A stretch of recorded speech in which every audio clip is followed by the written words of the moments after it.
আজকাল আমাদের চারপাশের সব কিছু কেমন যেন বড্ড তাড়াহুড়ো করে চলে না? সকালে ঘুম থেকে ওঠা থেকে শুরু করে রাতে শুতে যাওয়া পর্যন্ত আমরা শুধু দৌড়াচ্ছি, কখনো কেরিয়ারের পেছনে, কখনো অন্যের প্রত্যাশা পূরণ করতে। দৌড়তে দৌড়তে আমরা প্রায় ভুলেই গেছি যে সব কিছুর একটা নিজস্ব সময় থাকে। আমাদের জীবনের ভালো সময়গুলো আসতে একটু ধৈর্যের প্রয়োজন হয়।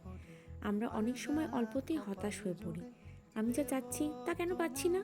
কিন্তু বিশ্বাস করো, জীবনের সাফল্য বা মনের শান্তির জন্য অনেকখানি ধৈর্যের প্রয়োজন।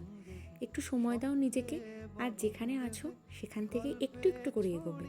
তাড়াহুড়ো করে কোনো কিছু পাওয়ার চেয়ে শান্তভাবে নিজের গতিতে চলো। অন্যের সাথে তুলনা করে নিজের ভিতরের শান্তিটা কখনো নষ্ট করো না। আজ তোমাদের সাথে গল্প করতে করতে আমার আর ভাইয়ের জন্য বানিয়েছি গরম গরম ইলিশ মাছ ভাজা আর ভাত।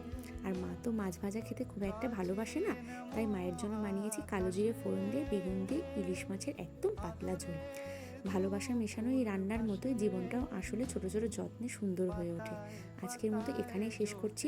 তোমরা সবাই খুব ভালো থেকো, আর ভিডিওটা কেমন লাগলো আমাকে জানিও।